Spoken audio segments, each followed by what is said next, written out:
ठंडा पसीना यानी कि कोल्ड स्वेट आना, जिसे मेडिकल टर्मिनोलॉजी में डायफरेसिस कहते हैं। देखिए, जब भी हमारी सिंपैथेटिक नर्वस सिस्टम एक्टिव होती है और हमारे शरीर में फाइट और फ्लाइट रिस्पॉन्स क्रिएट होता है, जिसकी वजह से एड्रेनालिन रिलीज होता है और वो हमारी एक्रिन ग्लैंड को स्टिमुलेट करता है, तो ऐसे केसेस में ठंडा पसीना आने की समस्या रहती है। देखिए, जब भी हम फिजिकल एक्टिविटी करते हैं या फिर गर्म जगह पर होते हैं या फिर ऐसी जगह पर होते हैं जहाँ पर वेंटिलेशन नहीं होता है, सफोकेशन की परेशानी होती है, तो वहाँ पर जो पसीना आता है नॉर्मल पसीना होता है, रेगुलर जिसे हम कहते हैं, वो ठंडा पसीना नहीं होता। लेकिन जब भी सिंपैथेटिक नर्वस सिस्टम इन्वॉल्व होती है तो ऐसे केसेस में जो पसीना आता है उसे हम कहते हैं ठंडा पसीना यानी कि कोल्ड स्वेट। इसके पीछे बहुत सारे रीजंस रिस्पॉन्सिबल होते हैं, तो वन बाय वन हम उस रीजन के बारे में, उस कॉजेज के बारे में बात करेंगे। नंबर 1 है स्ट्रेस और एंजाइटी। दोनों चीजें हमारे दिमाग के साथ जुड़ी हुई है। जब भी भविष्य को लेकर हम ज़्यादा चिंतित होते हैं तो उसे हम एंजाइटी कहते हैं। जब भी वर्तमान में कोई भी वर्कलोड है या फिर कोई भी ऐसी फैमिली की कंडीशन है या फिर दोस्तों से कोई भी प्रॉब्लम हुई है, XYZ कोई भी परेशानी है जिसकी वजह से हम टेंशन लेते हैं, तनाव में आते हैं, जिसे स्ट्रेस कहते हैं। तो ऐसे केसेस में क्या होता है कि हमारी सिंपैथेटिक नर्वस सिस्टम एक्टिव होती है, एड्रेनालिन रिलीज होता है, प्रॉब्लम होती है। इसके अलावा जब भी स्ट्रेस और एंजाइटी क्रोनिक हो जाती है तो ऐसे में कुछ फोबिया सामने आता है, कुछ डर की स्थिति का माहौल सामने आता है, पैनिक अटैक की प्रॉब्लम होती है, जब भी भीड़ भाड़ वाली जगह पर जाते हैं तो प्रॉब्लम्स होती है।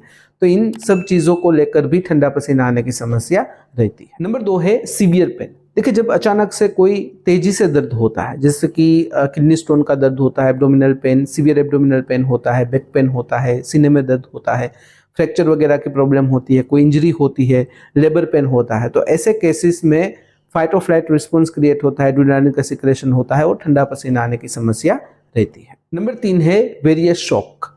देखिए, एक लाइफ थ्रेटनिंग कंडीशन है। जब भी सीवियर ब्लड लॉस हो जाता है, ब्लड प्रेशर हद से ज़्यादा गिर जाता है, ब्लड इन्फेक्शन हो जाता है जिसे हम सेप्सिस कहते हैं, या फिर कोई ऐसा सीवियर इन्फेक्शन हो जाता है, अगर एलर्जिक रिएक्शन आता है, तो ऐसे केसेस में वार्निंग साइन के तौर पर ठंडा पसीना आता है। खास करके जब भी स्थिति बिगड़ने लगती है, जैसे कि अगर किसी व्यक्ति को ब्लड इन्फेक्शन है, अगर ध्यान नहीं देते हो तो सेप्टिक शॉक आता है। अगर किसी व्यक्ति को एलर्जिक रिएक्शन की प्रॉब्लम है, अगर वह एलर्जन है या फिर ट्रिगर है, बार बार रूबरू होते हैं, अगर ध्यान नहीं देते हैं तो फिर एनाफाइलैक्सिस की प्रॉब्लम होती है। तो ये वेरियस शॉक की वजह से भी ठंडा पसीना आने की संभावना रहती है। नंबर 4 है लो ब्लड शुगर। जब भी हमारे ब्लड के अंदर शुगर की मात्रा कम हो जाती है, जिसे मेडिकल टर्मिनोलॉजी में हाइपोग्लाइसेमिया कहते हैं, तो ऐसी कंडीशन में हमारी सिंपैथेटिक नर्वस सिस्टम एक्टिव होती है और ठंडा पसीना आने की समस्या रहती है। नंबर 5 है हार्ट अटैक। हार्ट अटैक में वार्निंग साइन यानी कि चेतावनी रूपी संकेत के तौर पर ठंडा पसीना आने की समस्या होती है, ठंडा पसीना आता है।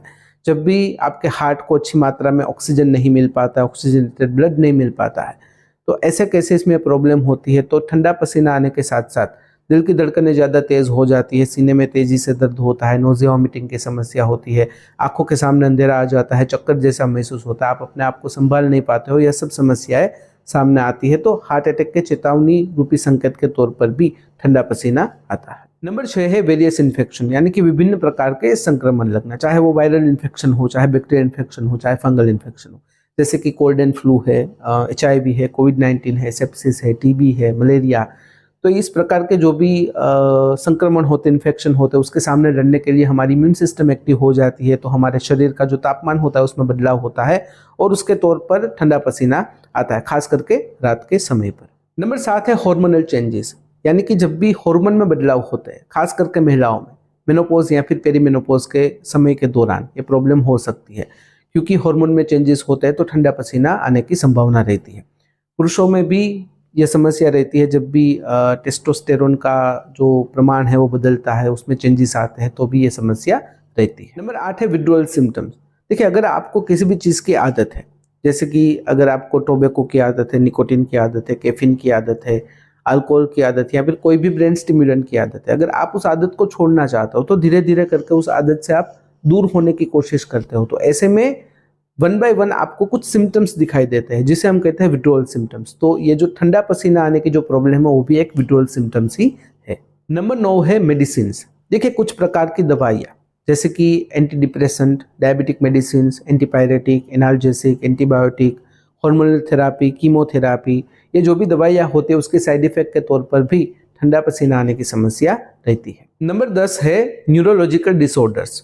कुछ न्यूरोलॉजिकल डिसऑर्डर्स जैसे कि stroke, autonomic neuropathy, migraine, stress anxiety की समस्या, डिप्रेशन की समस्या, जिससे हमारी जो नर्वस सिस्टम होती है नेगेटिवली इम्पेक्ट होती है, तो जिसके रिस्पॉन्स के तौर पर भी ठंडा पसीना आने की समस्या रहती है।